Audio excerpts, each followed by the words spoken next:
Hi friends and family members అందరికీ hi అండి. చూడండి ఇప్పుడు ఏం చేయబోతున్నాను. స్టవ్ వెలిగించేద్దాము. మజ్జిగ తాలింపు పెట్టుకున్నాము. కొద్దిగా ఆయిల్ వేసుకొని ఒక్క స్పూన్ అయితే సరిపోతుంది మజ్జిగ తాలింపుకు. ఇప్పుడు వేడెక్కనిద్దాం ఆయిల్. చూడండి ఆయిల్ హీట్ ఎక్కింది. ఇప్పుడు మనము హాఫ్ స్పూన్ ఆవాలు, హాఫ్ స్పూన్ జీలకర్ర వేసేద్దాము. ఆవాలు చిట్లతాండాయి, కరివేపాకు వేసేద్దాము. నెక్స్ట్ మనం చించి పెట్టుకున్న ఎండుమిర్చి వేసేద్దాము.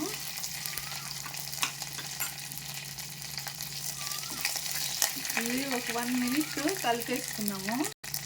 ఇప్పుడు సన్నగా తరిగిన కొత్తిమీర వేసేద్దాము. వేసేసి స్టవ్ ఆపేద్దాము.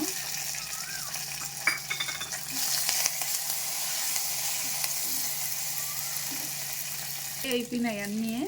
ఇప్పుడు ఒక చిటికెడు పసుపు, హాఫ్ స్పూన్ ఉంటుంది, హాఫ్ స్పూన్ పసుపు. ఇప్పుడు అంతా కలిపేసుకున్నాం కదా, ఇదిగోండి మజ్జిగ పోసేద్దాము.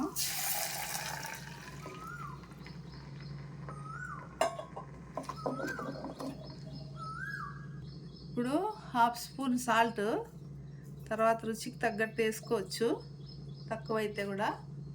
ఎక్కువైతే తినలేము కదా. చూడండి ఎంత బాగుందో మజ్జిగ తాలింపు. గుమగుమలాడే మజ్జిగ తాలింపు రెడీ అయిపోయింది. చాలా బాగుంటుంది రైస్లోకి. వీడియో నచ్చినట్లయితే సబ్స్క్రైబ్ చేసుకోండి, షేర్ చేయండి, లైక్ చేయండి. మీకు కూడా నచ్చినట్లయితే ఇట్లా తాలింపు పెట్టుకోండి, చాలా బాగుంటాయి. Bye bye.